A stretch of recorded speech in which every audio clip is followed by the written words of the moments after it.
meeting of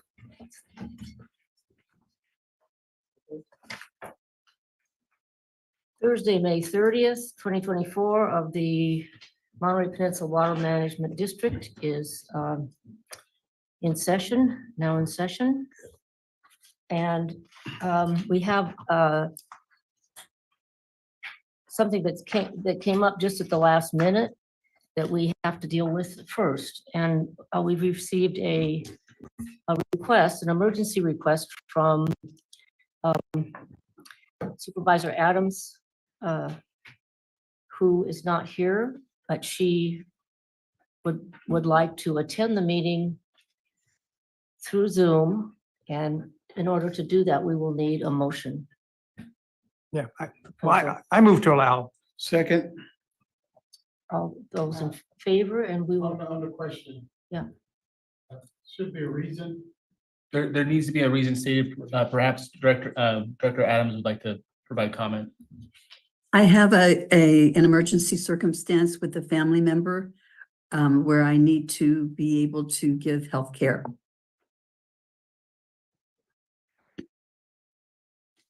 any additional questions? No, I just need to make sure it's right. Yeah. Done with build it. We checked with county council. Yeah, that does meet it under AB 2449. We now have a motion by Director Riley, second by Edwards. We need a roll call vote for that. Yes.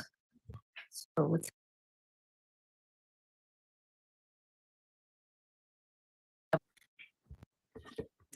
Director Paul is absent. Director Eisenhart? Aye. Director Edwards? Aye. Vice Chair Riley? Aye. Chair Anderson? yes. Motion is approved.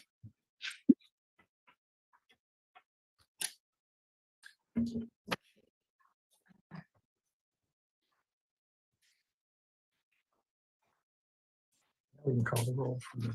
Yeah, and now we can call the roll for the attendance. Yes.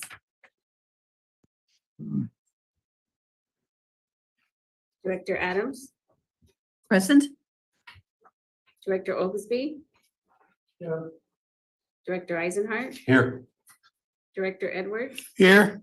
Vice Chair Riley? Here. Chair Anderson? Here, And Director Paul is absent today. so shall we all stand for the Pledge of Allegiance?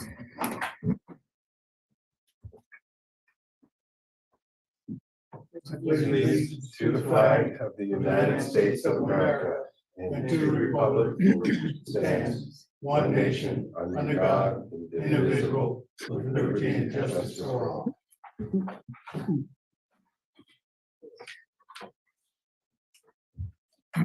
So are there any additions and corrections to the agenda? Not to the agenda, Madam Chair, but there are some corrections to the exhibit to the single item, and those are included in your red folder. And to the extent explanations are needed, this is going to be Nishil's board meeting, so he can tell you what those changes are. Thank you, Okay. General Manager.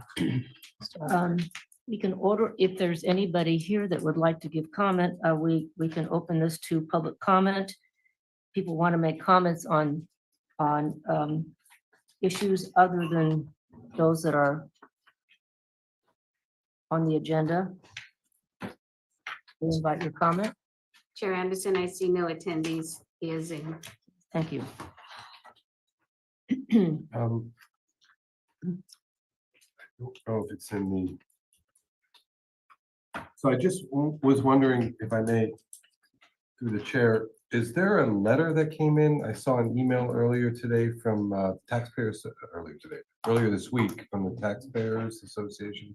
Yep. But I don't see it as part of the packet or the supplement, and I was wondering if it should be part of that.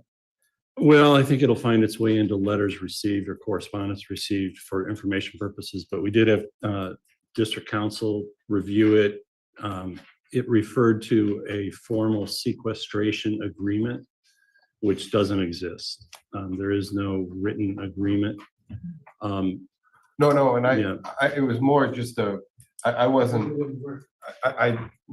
commenting on Yeah, so it- merits of the letter or. Right, it'll is- find its way into the public record. It just Okay. wasn't timely for getting into this packet, which is already. But it will be there, like online or for the record. Okay, because I saw it. Yeah, it'll be in the June 17th board packet. Oh, okay. Okay, thank you. Well, I mean, right. I just think it's important that we did get it before this meeting. I personally did review it. I don't know if anybody else did, but. it Yeah, I was just received. checked the email addresses, make sure that they had the right board so that everybody got it. Yeah, right.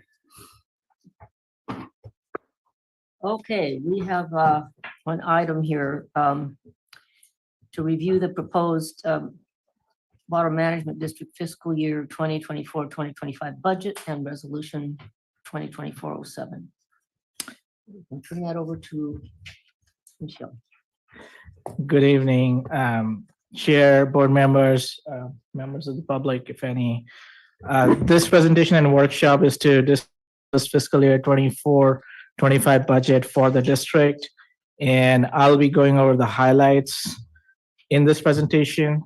And before I proceed, I'm wondering if now is a good time to go over the revisions and substitutions. Yeah, I think that just to let them know what the stack of paper is. Okay. So I'm just going to go in chronological order. The first change is in the staff note. This is under the paragraph titled background, last sentence. Currently, it reads, additionally, journal reserves in the amount of 500,000 were used to balance the budget. Instead, we have reworded that sentence to read, estimated journal fund carry forward in the amount of 500,000 is used to supplement the budget. And this is related to unspent non-reimbursable projects from the current fiscal year that will be carried forwarded next year. So we just wanted to make that wording a little clear so there's no confusion between the journal fund carry forward and the journal reserves. And thanks to Director Riley for pointing this out.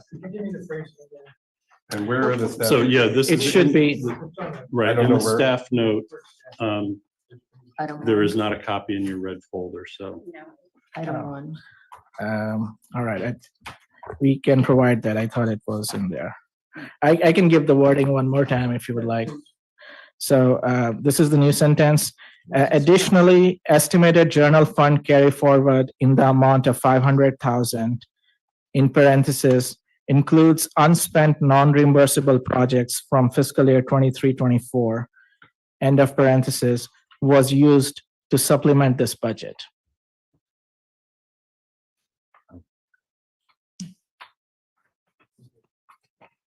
So it's basically a correction to the last sentence in the background section. Thank you. Then there are three substitutions for pages 59, 61, and 63. These are the division narratives. So the new narratives that you have, these have been updated and are now consistent with what each division does. And plus, we are also adding an org chart that wasn't in the original budget book. And that org chart's going to be before page number 55 in the division budgets. Fiscal year 23. And then finally, page 47, which is related to the revenues. I think it compares revenues in the proposed budget with the prior year revenues. That page number is also replaced. So that's page 47 of the So budget book. that's under reserves, I believe. Was that? Oh, yeah, no, reserves? Revenues. I Revenues. see, okay, it's right in between. Thank you. So that's the summary of the revisions. And I'm sorry, what was what are the changes? so the changes on that page, it's related to the percentages. The percentages are changed, the numbers don't change.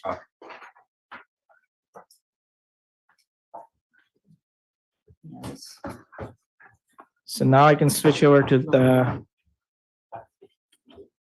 formal presentation. Well, but most importantly, we respelled Director Riley's last name on this very first. Oh, Thank you, exactly.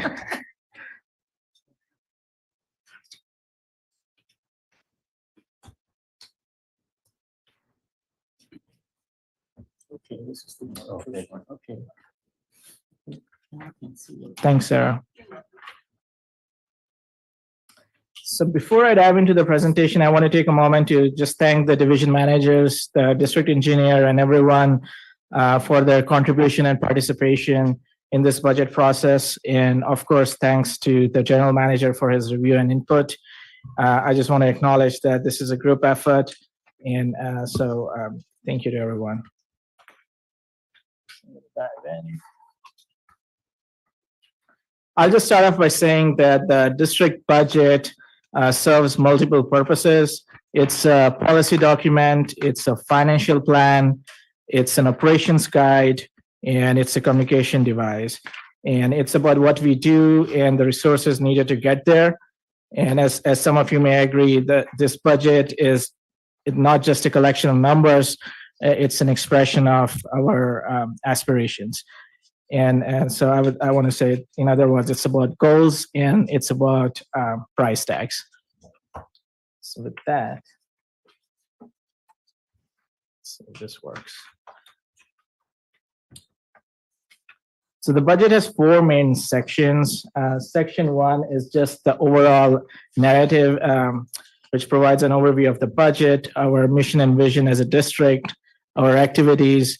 And then here we also have a section on the adopted strategic goals. And one of the recurring themes in this presentation is linking the budget to our strategic vision and goals. And I'll get to that eventually. Section 2 is about the district expenditures by fund and by division. We also go in detail about our project expenditures. There's a 3-year capital improvement plan. Also in section 2, we have the capital asset purchases. As you may have noticed in the proposed budget, we haven't set aside a lot for capital assets compared to the current fiscal year. We have some funding to replace one of our trucks, older trucks, Unit 1, and then some funding to replace our IT equipment and have some facility upgrades. Section 3 is about revenues, reimbursements, and reserves. And then section 4 is our org chart and all the division budgets.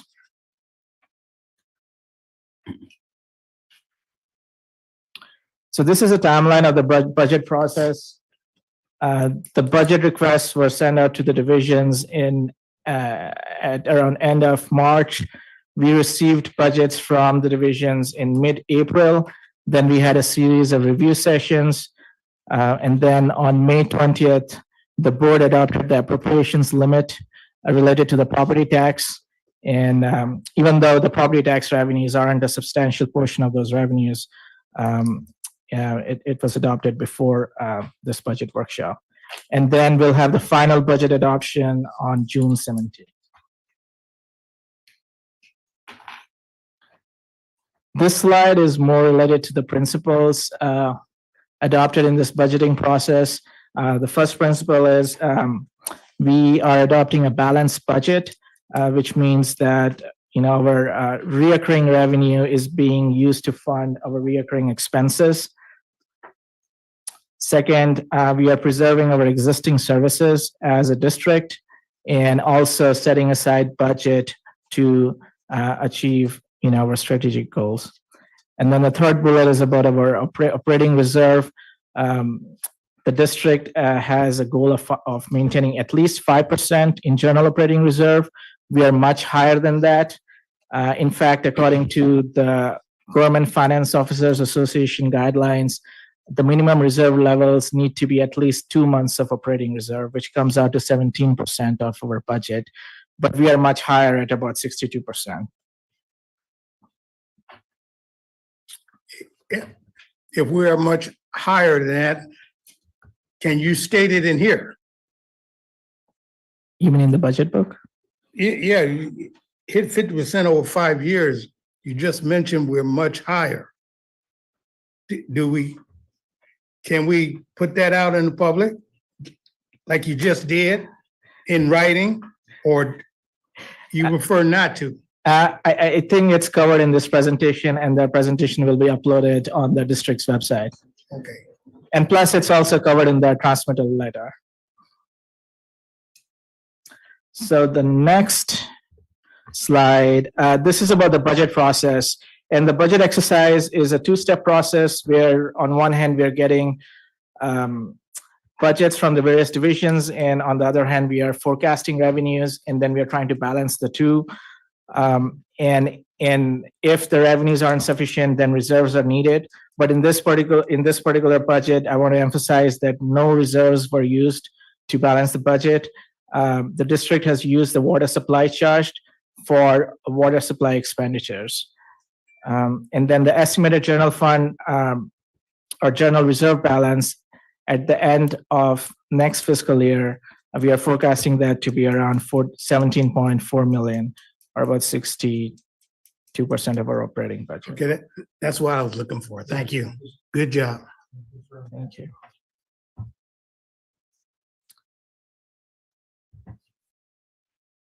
So now we get into the budgeted expenditures, and this pie chart provides a breakdown of the major expenditure categories that we have.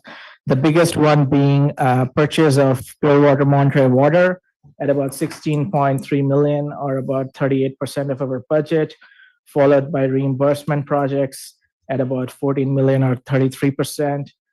And that's followed by that's followed by personal expenses at 12%, and then non-reimbursable project expenditures at 9%.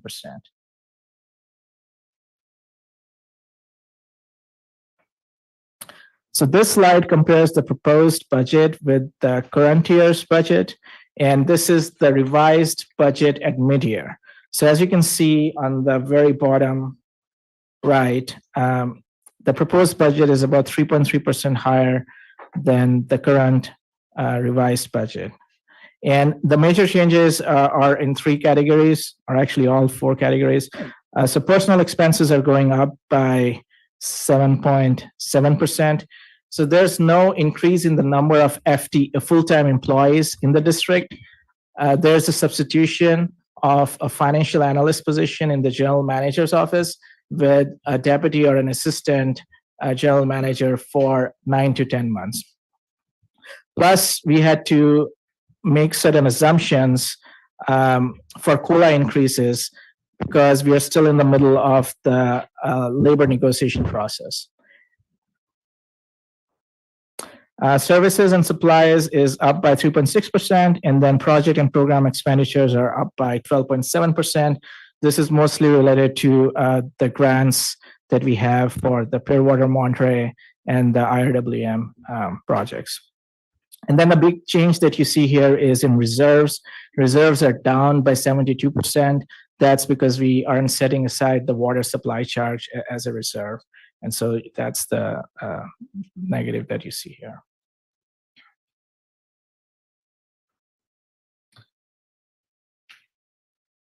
So now getting into the biggest budget expenditure category, this is the project expenditures. We have about 34.2 million in project expenditures.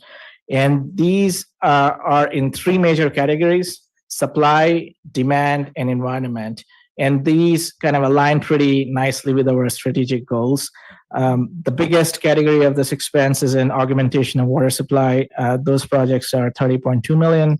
Then environmental mitigation is 3.2, and then water demand is the remaining at 770,000.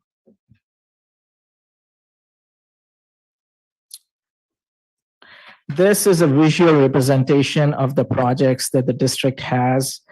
And you can see that our major projects, the ASR project and the Pure Water Monterey expansion projects, are in the seaside area in blue. And then we have the IRWM projects in Monterey and Carmel. And then there's the Sleepy Hollow facility, which is not shown on this slide. But I thought this would provide a good overview of all the projects in one snapshot. And thanks to the district engineer for putting this together.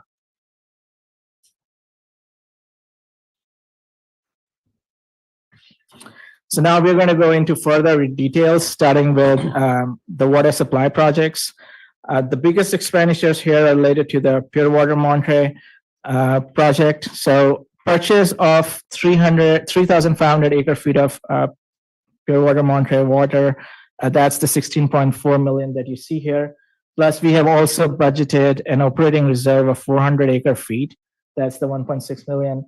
And then we have 10.1 million in for the Pure Water Monterey expansion project. We're also setting aside funding for the public's acquisition of the Monterey water system. That's a little under 2 million. Continuing on. Aquifer storage and recovery, that has a budget of about 1.2 million divided between site work and operation of the ASR facility. This also includes the budget for the well rehabilitation. I think that was around 400,000. And then we have budgets for local water projects, urban water management plan, and updating the seaside basin model.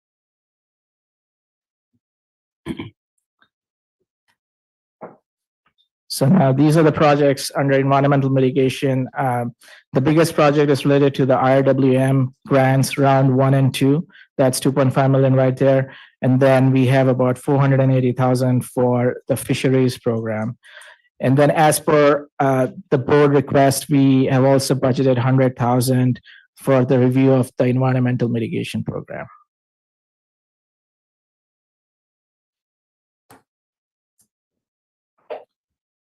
So the third category, managing demand. The biggest chunk here is projects related to water conservation. I think it says conversation. It's this conversation. I'm sure there's a lot of conversation related to outreach too.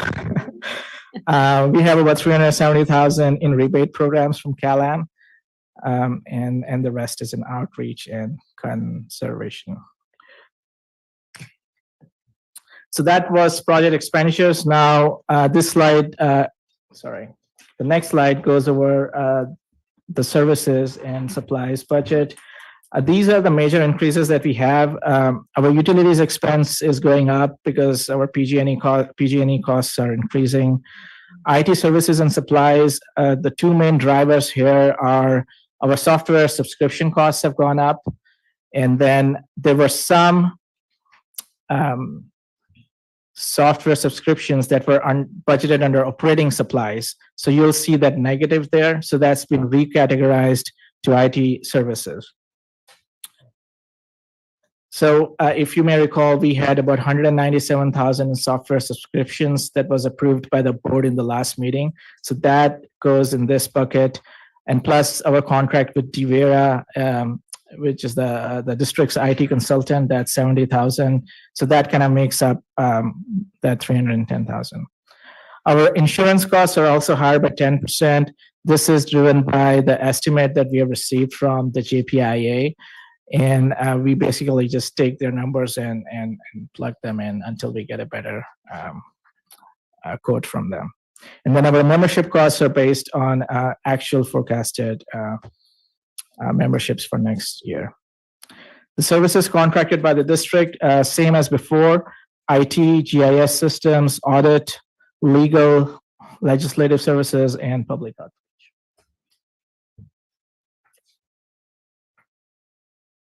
So this slide attempts to link the strategic goals with our budget.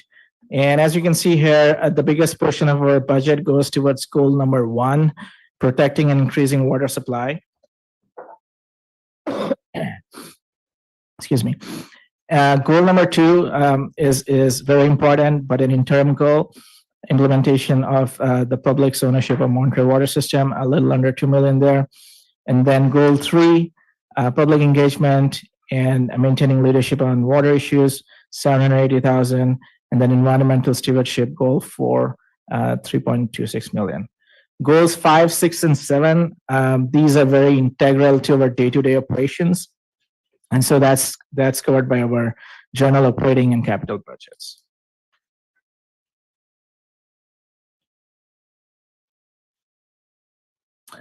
So now switching gears to the revenue side. Slow down a second.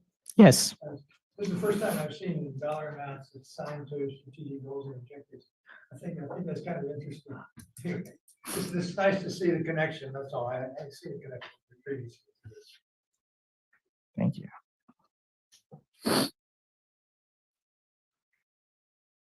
So now we spoke about expenditures. Now we are switching gears to the revenue side.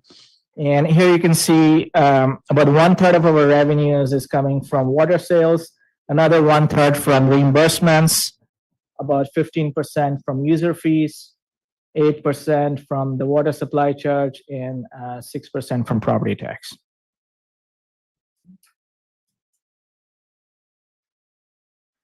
So this slide just shows what has increased in terms of revenues. Our operating revenues are up by 3.7%, and this is mostly tied to increases in the user fee and property tax revenues. We have a $1.3 million increase in the water sales revenue, but that's being offset by a decrease of the same amount in the permits revenue. And then reimbursements and grant revenue is up 15%. This is just tied to the IRWM projects.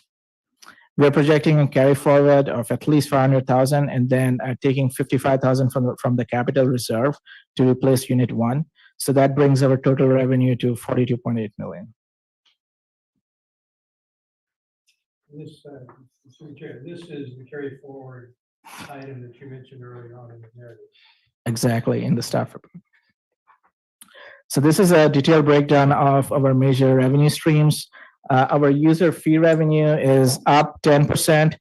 This is based on the proposed CalAM rate increase. They are proposing a 10% increase in the current calendar year and a 2.5% increase on top of that in the next calendar year. And we just came up with a conservative assumption of 10% at this point. No increase in the water supply charge revenue. The property tax revenue is going up by 3.85%. Again, this is based on expected increase in like property valuations. This might be a little conservative, but you know, our principle is to keep it conservative where we can. Water sales revenue up by 10%. This is based on the rates that we have received from Monterey One Water, which are going up by exactly that amount. Capacity fees are down 40%. I think in the current budget, we had 500,000 in capacity fees, and this 300,000 is more in line with prior years. Permit fee revenue is down Can I ask a 87%. quick question? Could you please explain what capacity fees are? I want to say I want to give the floor to Stephanie because she might be able to do a better job than I can on this one. I know they're tied to permits and they're tied to the capacity of water that the district provides, but Stephanie might have a more elegant answer. Thank you. Thank you. No, the capacity fee is the charge for water, essentially. So a project that doesn't use a water credit or an entitlement, but rather uses water from a jurisdiction's allocation, that is what they're paying a capacity fee for. And actually, some of the entitlements do have a capacity fee connected with them. So, for example, we recently permitted the Ascent project in Seaside, which was a workforce housing, lower income housing development. The water for that project was assessed a capacity fee. And if I can elaborate, it's very similar to what we call connection fees in the utility industry. So when the new hotel in Marriott in Sand City connects, they will pay into the Seaside sewage system for sewer connection. They'll pay into Monterey One Water for wastewater facilities, and they pay into us basically to connect to all the projects that we've invested in previously. It's as if they're paying for prior expenditures on capacity. So it's very similar to a connection charge.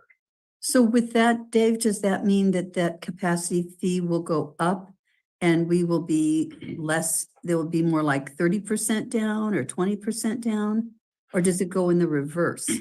Well, we had a very good current fiscal year because of 3 large projects that came in. And so we're estimating that it'll go back to a more normal year. I see.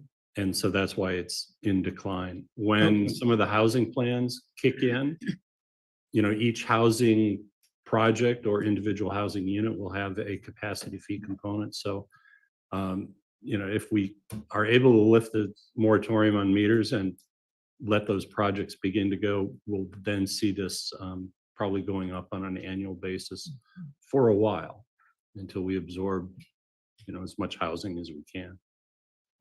Thank you. And thank you for your letter, by the way.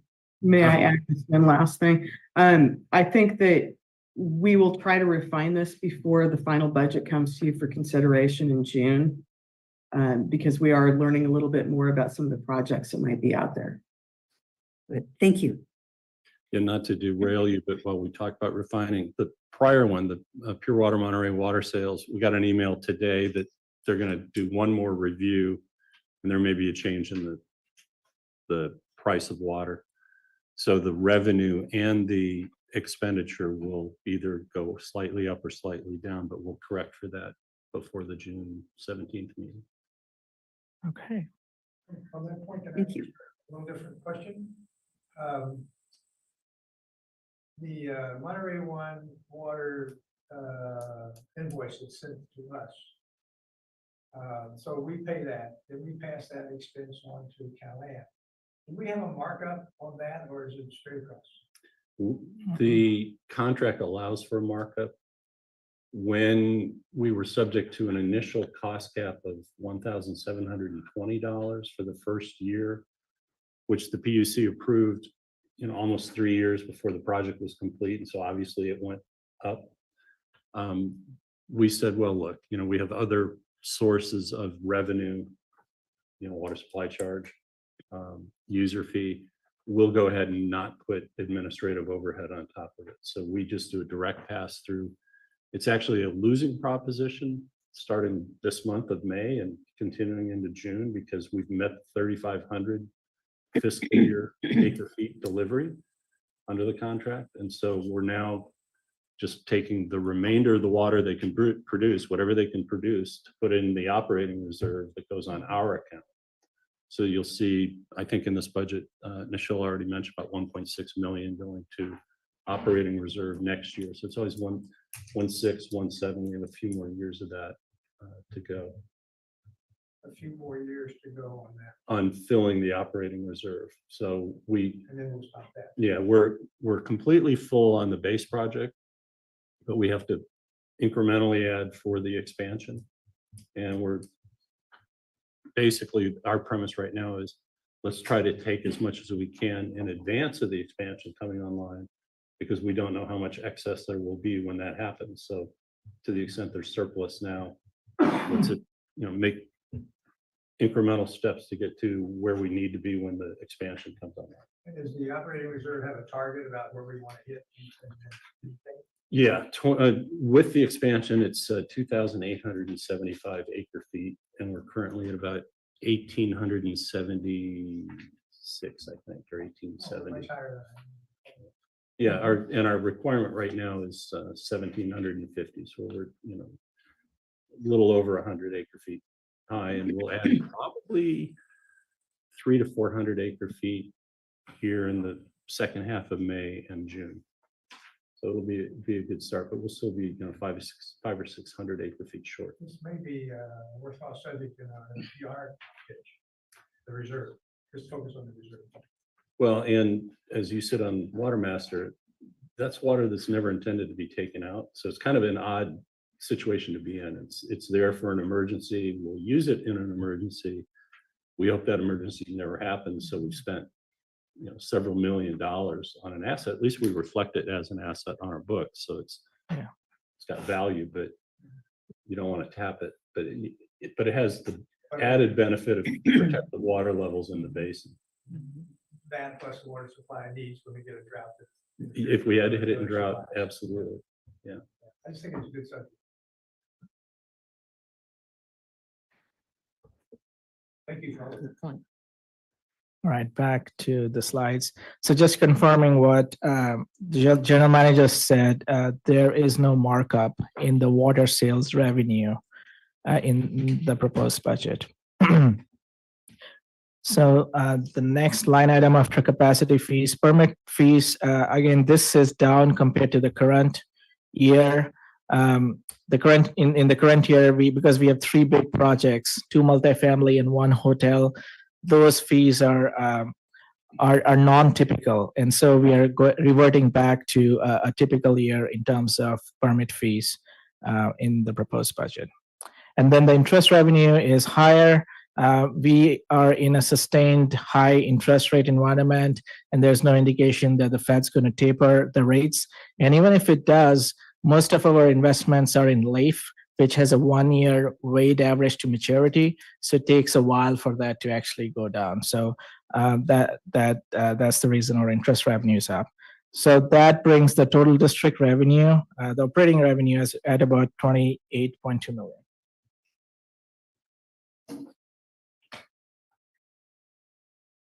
And this just goes over the revenue piece that's reimbursable. The first one is CalAm reimbursements for rebates and the ASR project. That's the 1.19 million. The grants include the Pure Water Monterey expansion project and the 2 IRWM grants. And then there's a little bit of carry forward from the FEMA grant funding that we received this year. And then there's smaller reimbursements, including the one from the Pebble Beach Reclamation Project. So that brings our total reimbursement revenue to 14 million. I'm sorry, there is a carryover for FEMA? Because I didn't see that in the budget, went down to 0. It's on the project expenditures sheet. If you look, there's a note of 80,000. I can give you the page number if you like. I'm looking at 47. So this is page 34.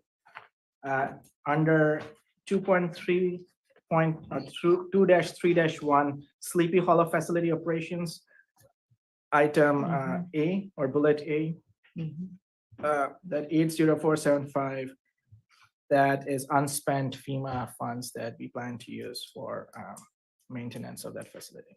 Unspent, but received. But received, yes. All right, so how do you? Because I just think it's a little confusing, because when you look at 47, it doesn't show that in the middle of the page. Page 47. Page 47 in the middle of the page. Oh, that's an aggregate budget, and one second.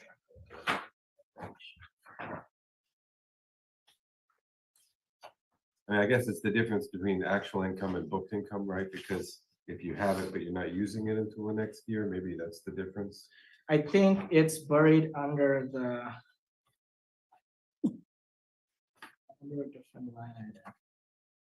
Yeah, we could break it out because everything balances out. It is in there. I'm sure it is. I just think it's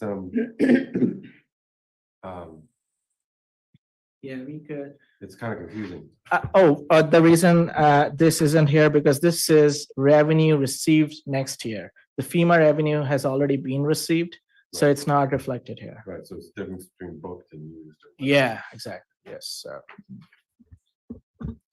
So we got all we're gonna get from FEMA. Yeah. This fiscal year, not next, but we're spending some of it next. Right. We're getting money for FEMA next fiscal year? No, We got it We already got because it. of last winter's No, I thought rains. you just said we were. We're carrying it no, forward. see. it goes No, I down. thought you said that. Oh, I misspoke. Yeah, the problem is FEMA doesn't want it back.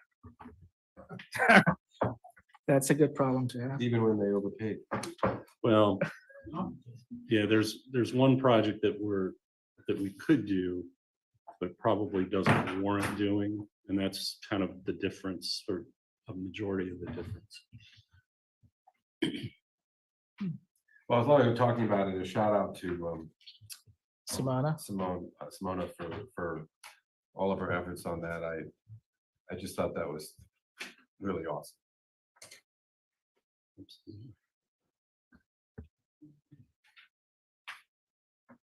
Okay, so this is the next slide.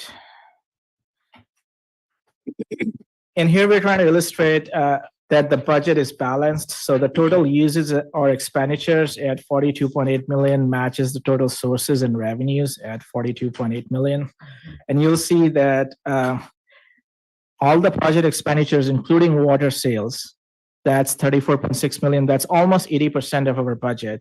And then personal services and supplies is 16%.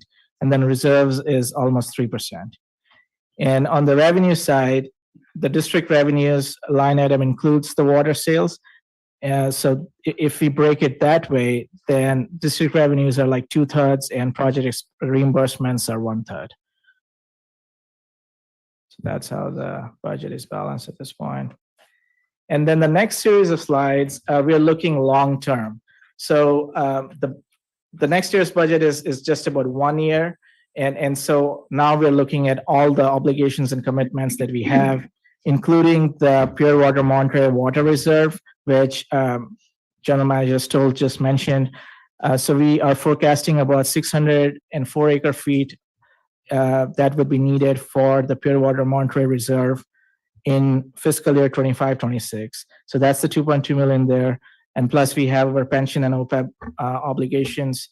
And that brings our known obligations and commitments to 14.3 million.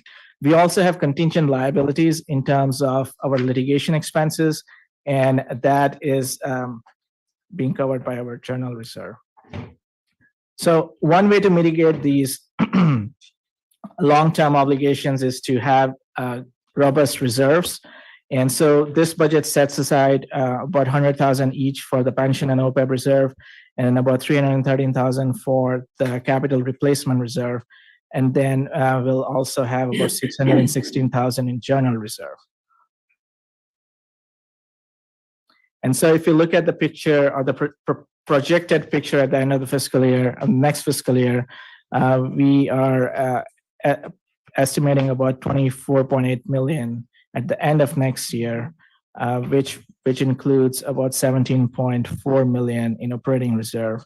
And that's the 62% of our operating budget. And by operating budget, we mean the 28 million that you saw in one of the earlier slides.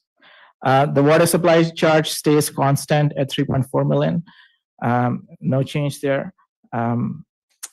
And so the only change is in the pension OPEB category, and then the operating reserve category, and the capital reserve, which is line item 2. Thanks for it. So no formal action needs to be taken today. That action will be taken on the June 17th board meeting. The recommendation is to discuss, receive public comments, and recommend budget for adoption by the board with any proposed changes. And I think a copy of this presentation will be available on the district website. Thank you. And I just want to add a little, a little bit of discussion about reserves, the water supply charge.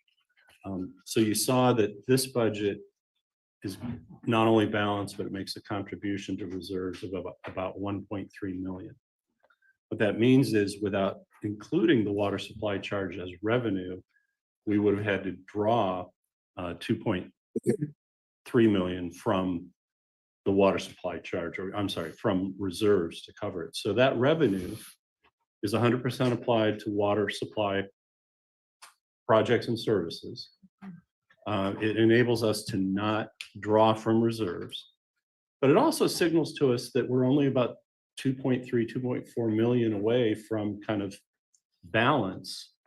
And when you think about that with our user fee at 8.325%, we would need CalAm revenues to go up about 27 million to make up that water supply charge. That may happen in several years, but it's not going to happen immediately. At the same time, in a couple of years, we'll no longer have the obligation to build up the operating reserve. So that's an offset. So we will hit a point in a couple of years where, depending on what your overall reserve policy for the district is, where the user fee will have grown. So without the operating reserve in a couple of years, So that 1.6 to 1.7 million that we're currently budgeting, we would only need about $500,000 to make up, because now the operating reserve expenditure goes away. So we are looking out in the future at a point in time where you actually have the discretion to do a sunset or a reduction of one or both of our major revenue sources. But it really underscores how we're not there yet. And we really weren't there when we had that first lawsuit. But we can grow our way out of needing to be there. It's just gonna be a couple of years, a few years, so. Pursue a couple questions on that. And my general, my general reaction to this budget is, first of all, the more you kind of organize the material so it's easier to understand, I appreciate that. So you've done that a lot. I would like to see more totals at the bottom of some columns, just in the functional areas. Because that always gives me a sense of just what's the scale. But I want to talk a little bit about the cost to the consumer. We use the CalAm billing in our agreement, with PUC and all that. But the consumer is paying for some essential part of our budget. Right. But also, this is where I have the questions. There is a rebate system that CalAm also supports. We manage it, we budget for it, we do all the work related to it. But that's also on a CalAm charge, and it's not on our charge to the consumer, it's CalAm's charge. And then the other question I have is, there used to be, and I'm not sure if it still exists, the mitigation commitment that CalAm was legally responsible for. They were putting some of that money into the district because we were able to do that river reclamation work and restoration work far better than CalAm expected to do it. And so we then, so anyway, I'm just trying to get a sense, and I'm not trying to sort it out tonight, but it's raising some questions in my mind about what's the impact on the consumer. Right. And I think the important part is you can look at your CalAm bill and you see a surcharge for MPWMD. You see two actually right now, one for purchase water costs. So they're treating the Pure Water Monterey water supply contract as a surcharge, which is not the way every water utility would treat it. But then the other one is our 8.325%, which is very much like a utility user tax, UUT, which City of Monterey passed one. Ours was recognized, and well, let me back up a second. So the 8.325% includes 1.2% that went through Prop 218 after Prop 218 was passed, geared solely for the purposes of aquifer storage and recovery. And we've spent more than we've recovered in that, but the day will come when perhaps that'll be a retirement once we pay for the treatment building addition and the expansion of the pit, which we have paid for, obviously out of pocket. But the goal is to then collect and repay the reserves that we transferred to pay for that. The remainder is the general purposes of the district. And among those are things that we have traditionally done since the 90s, like the mitigation on the river. But we also expanded conservation programs. And so for a while, when the PUC suspended our collection of the user fee, they also said, oh, but the work that you've been doing, that you discretionarily chose to do since the early 90s, really the late 80s, on mitigation, we're going to find a way for you to still receive money to do that. So they put in a surcharge for CalAm to collect the money and contractually turn it over to us to do the work that we've been doing as a governmental function prior to that. Same thing with the conservation. There became a conservation surcharge on the CalAm bill. So at a time, the old user fee went away, and you saw these two new surcharges related to our business. when the Supreme Court determined that it was improperly taken off the bill, that they did not have, the PUC did not have the authority to do so, that it was a normal discretionary governmental function of us as an agency, that could go back on the bill. And so the piece that was not the ASR charge was grandfathered pre-Prop 218. Doesn't have to go through a negative protest hearing and so forth. And the district has the authority to kind of dictate how it's used. But when it was reinstated, we said, well, we don't want to see 4 surcharges or 3 surcharges at that time. So let's cut a deal, PUC, and remove the mitigation surcharge, the conservation surcharge, and those activities will be the first things that get paid for out of the reinstated user fee. And then anything left can go to other activities of the district. Well, when it first got reinstated, that was pretty much it. It was environmental mitigation and conservation. As we talked about before, with CalAm revenues growing, one would think that that user fee would grow with it, and eventually you'll have a surplus, and the surplus can offset things like water supply charge. Or as I mentioned, the ASR repayment to ourselves will be fully covered and you can drop something off. Your general counsel has frequently said the best way to approach it is to keep the authorization in place, but just don't collect the full amount. So that day will come soon where you'll have to make those decisions. I keep saying you're going to need to adopt some position on what should your overall reserves be, because you want the 3 things that you want to do before you stop collecting revenue or suspending revenue is make sure you've got enough savings account, that's your reserves, that you have repaid yourself where you've borrowed internally for things. And so now you're back to kind of whole. And then you can say, all right, how much do we need next year? Well, we're not building as many things, or we're not putting money into the reserve for Pure Water Monterey. And that's when you finally will have the discretion to start saying, well, instead of 8.325%, let's cut the consumer a break and drop it to 7%. Let's drop it, even a little lower. And that's what we're shooting for financially, is to be in a position to do that. But we're not there yet.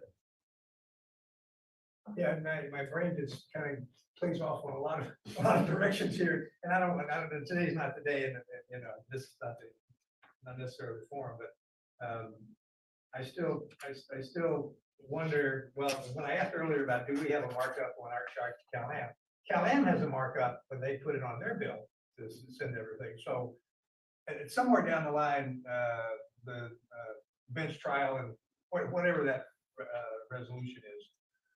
I'm assuming, we should assume we're going to win. And then I think the whole complicated structure that CalAm has is going to change to a public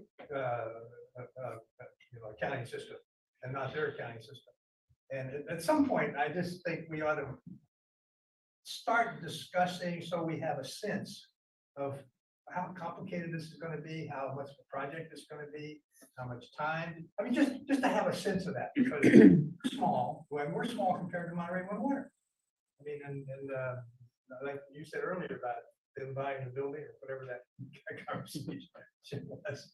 We're an important player, but we're still a small player in the context of comparing to CalAm.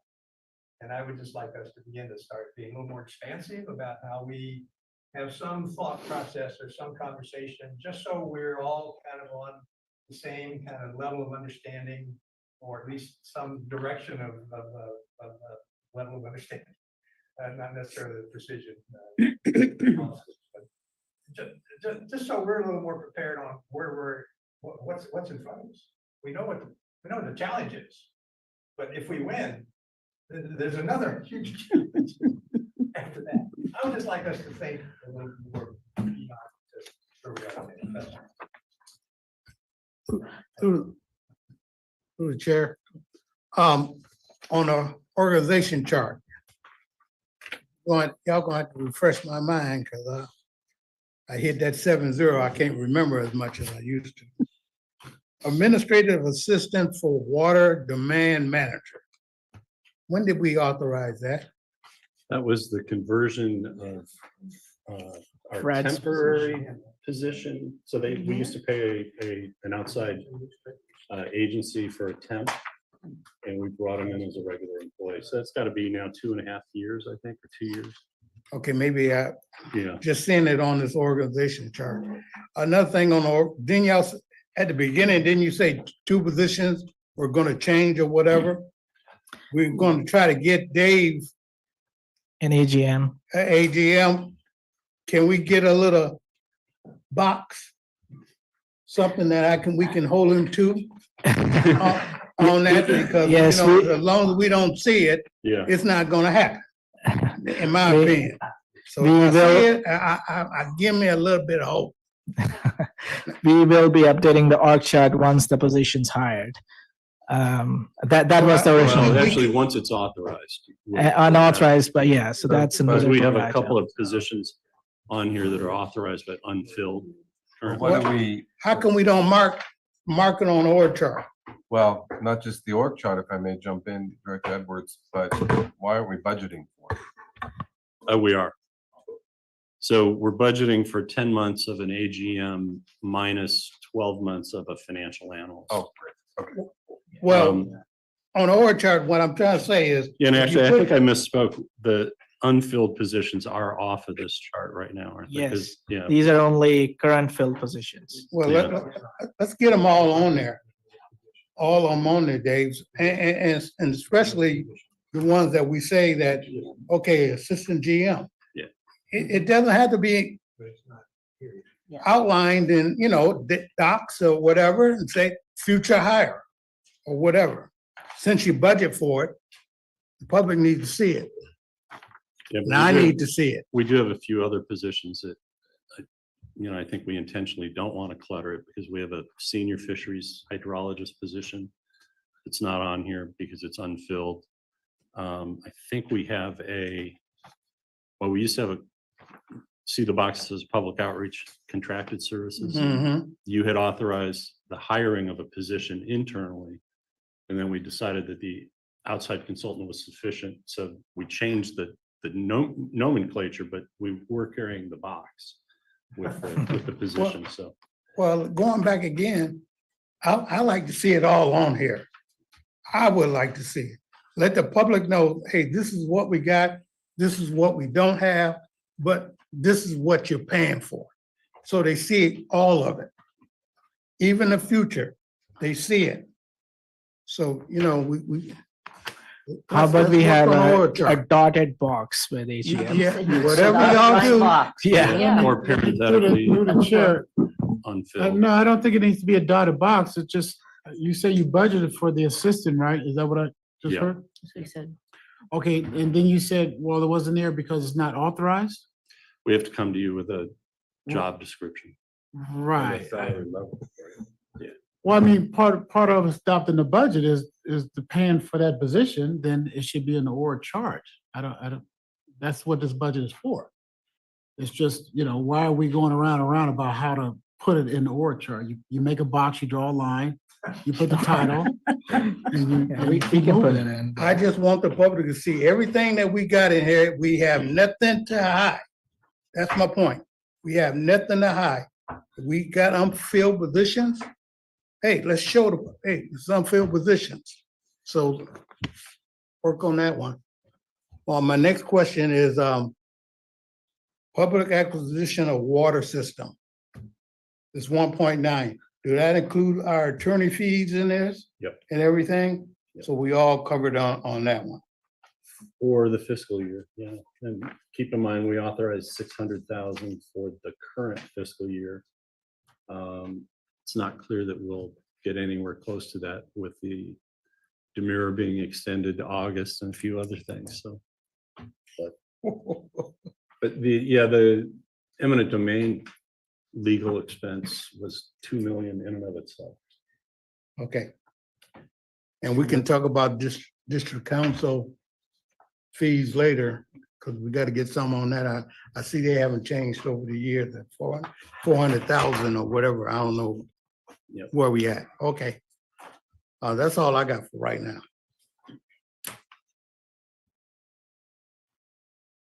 Hey, on that AGM position, just so you want to see tangible progress, like drawing a box with a line is also visible, tangible progress. We did scope out the moving of the door from my office so that the AGM can have an office without a door in it. So that's progress.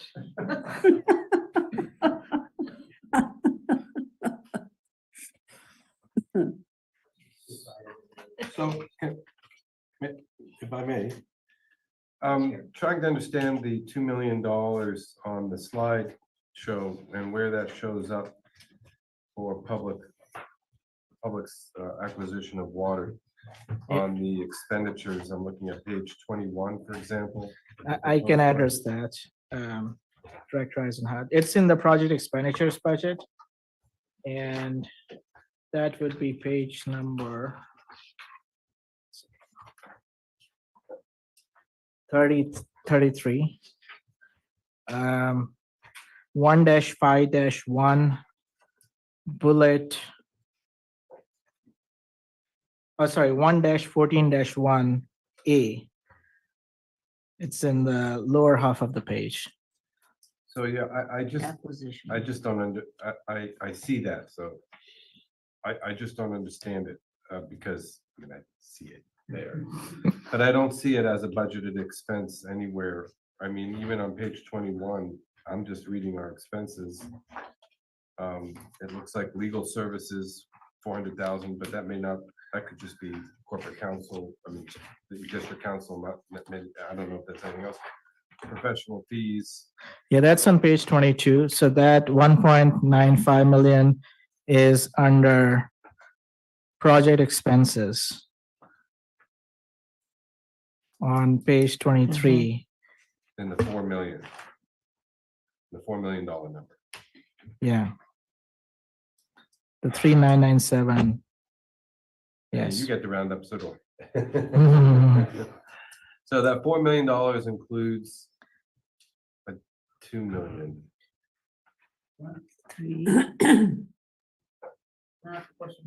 Yeah.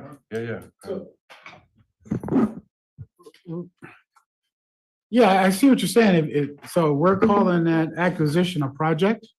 Is that, Yes. yeah, okay.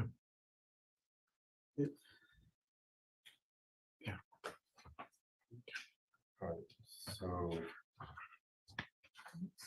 And then where did I see that? I mean, Director Edwards mentioned, oh, there it is. So slide, oh, they're not numbered. No, yeah, they are. Slide number 11.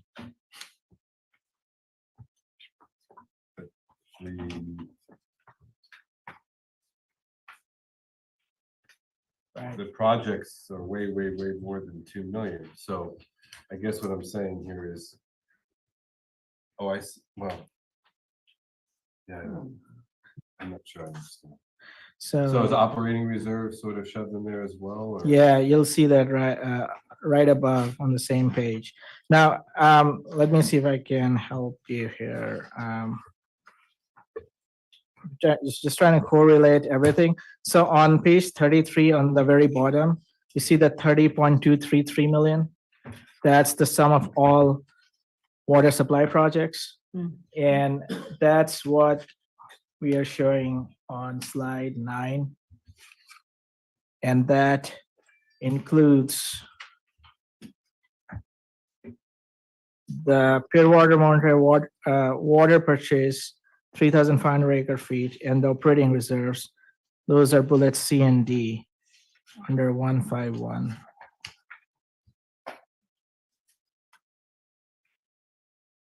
It's the next slide. I don't know if you can bring it up. No, I remember that. You know, I guess.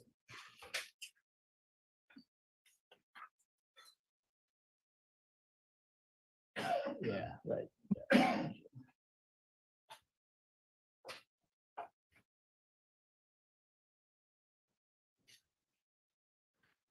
So the three big numbers that you see here are coming from the project expenditures spreadsheet.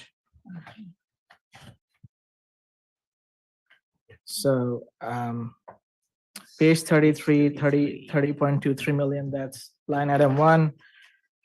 Page 35, that's line item 2, 3.265 million. And then page 36, the 771, that's line 3 on the slide.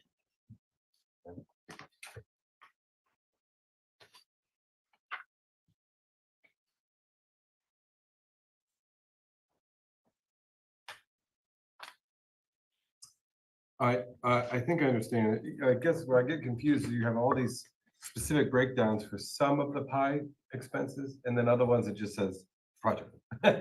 And, you know, and then I had to go to the The project detailed. stuff, Yeah. detail, and then you see it there, so it's a little bit.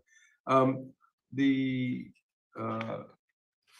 slide number 7 on the expenses, we have services and supplies at 2,207,100. If I'm reading page 21 correctly, it doesn't match. I'll have to look into the chart, maybe the chart, because we went through several iterations of this budget, maybe the chart is. It's a difference of about Yeah, a little bit. 250,000. Yeah. Let's see.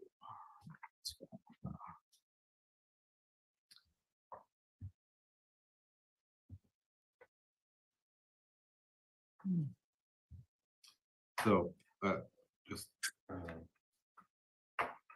Let me see, I might be able to give you an answer. I think because that adds, well, let me just see. Yeah, and it's the same part. okay, so that adds the election expense, the 250,000 in election expense is included in the supplies budget. Because I was like, what would be an appropriate category to include election expense? And we didn't want to include that in the project expenditures. So that is included there in the, Right, I think it says services and supplies, and it's far more a service than a supply. So, but it makes sense to me to have it there. Yeah, right. Right. so the 1.97 plus the 250. So did you want to take the election expense, move it out of the page 23 and Project. put it on to page 21? I've used the same structure as in prior years for comparative purposes, but that is doable. Well, it's, Should we keep it the same, though? I think just to ensure that we, can really make comparisons. Why change it if it was one way last year? Why should we change it now? Do you really think that's important? are you asking me, Mary? Uh-huh, yes, I am. If I were there, I would be sitting next to you and I would be looking right at you, the elbow. This way I'm having to, broadcast in. I understand now where the $250,000 discrepancy comes from, but we have a budget, it's got a whole section called services and supplies. And then the election expenses is in a different category, but the pie chart, then somebody looks at that and they would. Yeah, we can clarify or put a note there. It's up to you. I see what you're all saying now that I understand what the 250 difference is. But is that enough? Oh, yeah, that's the difference. Everything is going up, and I can't wait, come September or whenever we authorize our election around here, you find out that it's 300 something. Right, then we will make an amendment in the mid-year. Anyway, you explained it, so that's good. We're hoping that you all run unopposed and then the cost goes way down. Is that what the cost is? The actual? Yeah, and we've already received a quote from the registrar. It's based on a range of dollars per voter, registered voter. And So anybody who runs against somebody is not fiscally conservative? Is that what we should learn? costing the taxpayers. I'm surprised that we pay for that. Is it just to get them on the ballot? Is that what you mean? I mean, wouldn't somebody have to just fundraise to run for the seat? No, Yeah, it's the, it is the county. But anybody who's running for anything, is there any agency who's running for anything picks up a piece of the budget, because you got to print ballots and the Right, oh, I get voters' it. guides and then run the election and Qualified voters, Yeah. candidates. Well, for other positions like supervisor, the supervisors, fundraising has to cover all of that. No, I think that's just the campaign. That's getting covered. yeah, no. Well, that's what I mean, the that's campaign. election office. That's the Yeah. election office, so, Yeah, this is If- all, yeah. If the you run under- registrar taking the budget for an election and distributing it to all of the All agencies the that running special candidates. districts, yeah. You'd So- think I'd know more since I'm over there all the time. So I have two more quick items and before I get through them, I just want to say that this is great. I really appreciate getting the tabs, by the way, whoever did those, that was a. somebody- It Collaborative, was helpful, yes. actually. Yeah. Because normally we get this dense thing and you're just having to rifle through. Save my thing. On page 47, the from fund balance of 1 point. I think I know what that is, but I just wanted to be clear. In this current fiscal year, the 1.81 million quote from fund balance. Just can you remind me what that is?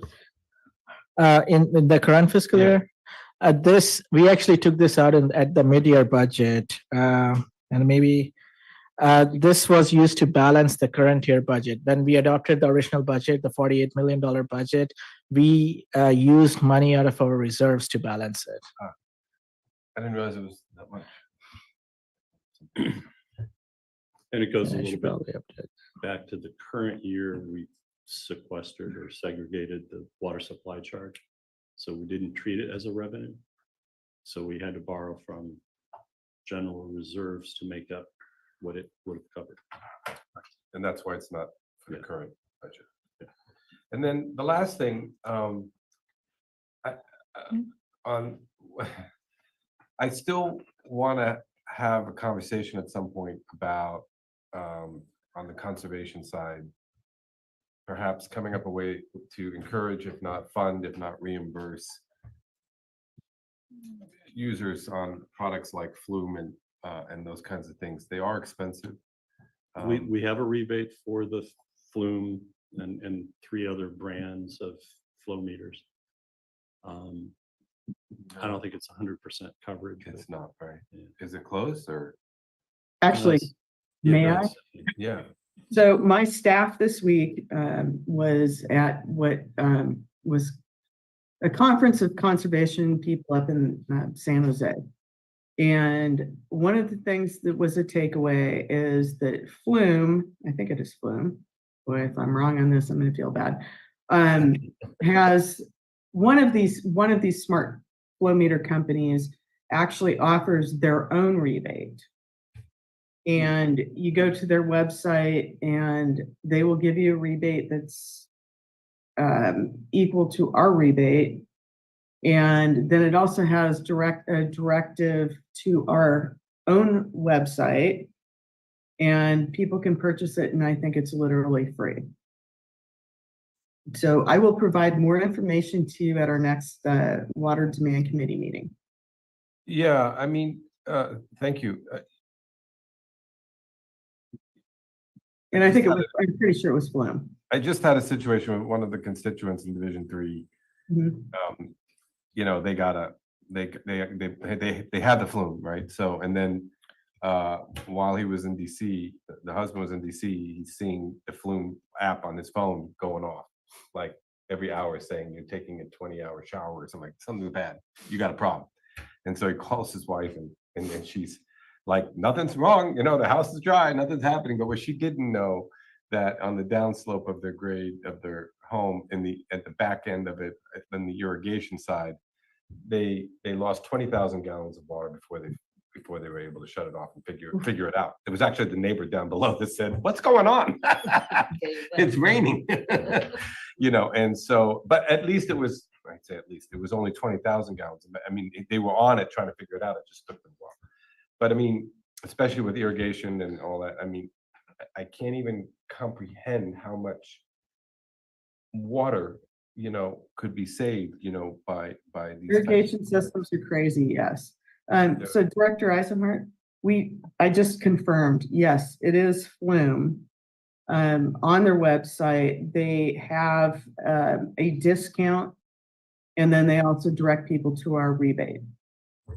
And so Wow. it essentially doesn't cost somebody All right. basically anything. Well, we gotta figure out a way to get the word out. The only reason why I bring it all up, and I know it sounds like this has nothing to do with the budget, but I really would, even with rebates, if we don't get the word out somehow, that costs money. I mean, I really would love to have something, and it's just a personal. I really think this product is great, or products like it. And Yeah. I brought this up, I didn't realize there were so many of them out there now, but I would just like some maneuvering room in the budget for, if it is free, then maybe it costs money for getting the word out. I don't know, but I just think. We've got money in our budget for outreach and we have money in our budget for rebates. So I will make sure that is a priority. That's great. Oh, that just made me happy. Thank you. You're welcome. Me too. I was gonna do it myself. Madam Chair, Yes, I just wanted to ask, are we going to be taking a vote on the budget that we have received, or are we simply receiving it at this point and for comment? Simply receiving it. You will vote on June 17th. Okay, And Nikhil will highlight any changes that occur as a result of a few of these things we've mentioned that are subject to change. thank you. With that, I think I am going to have to excuse myself.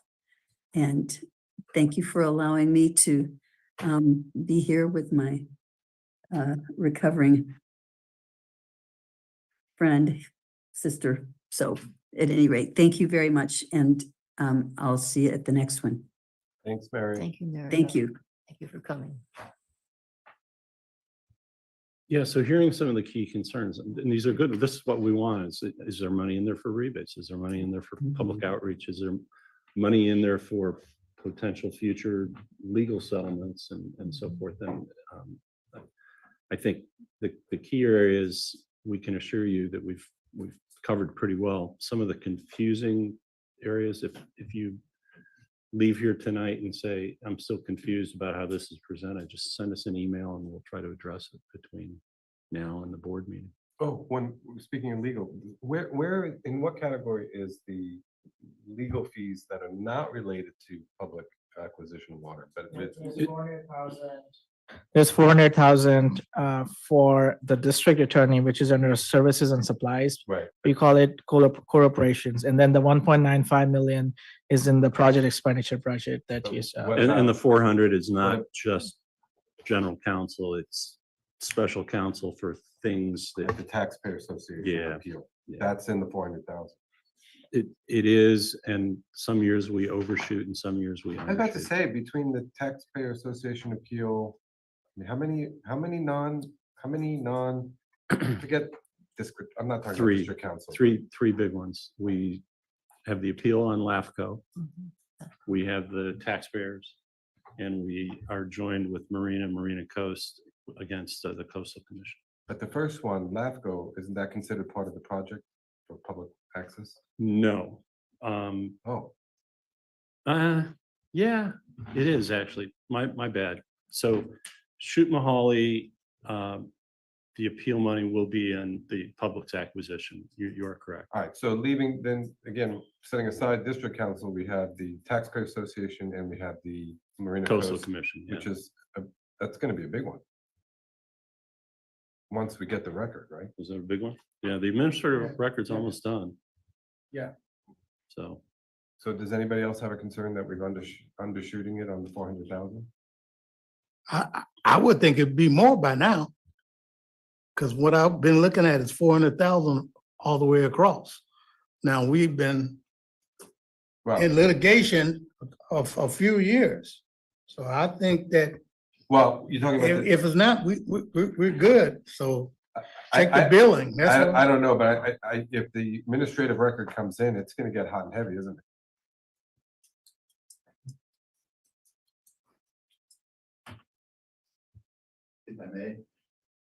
Please. The administrative record actually was received just this morning, Well, but this is a writ of mandate. Oh, yeah, get them on the And record. so there's not going to be a hearing on this. There will be briefs, and a briefing schedule has been set. So opening briefs 45 days from today.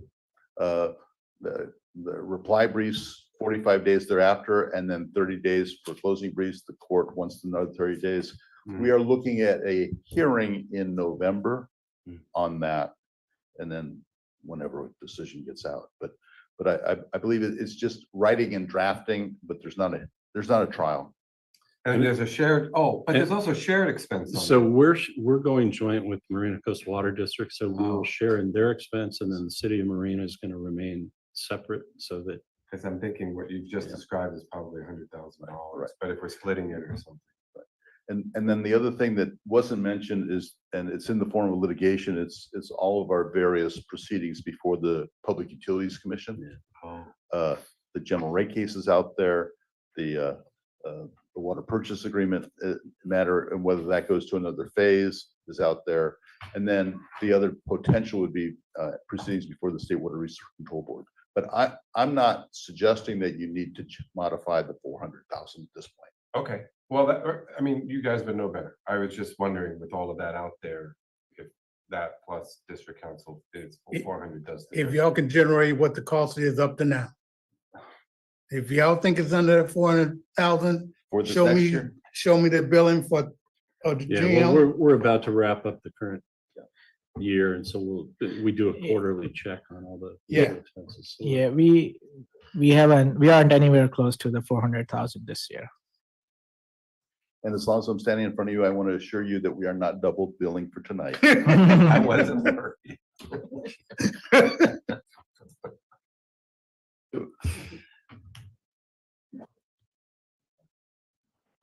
I'm ready to go now since I heard that.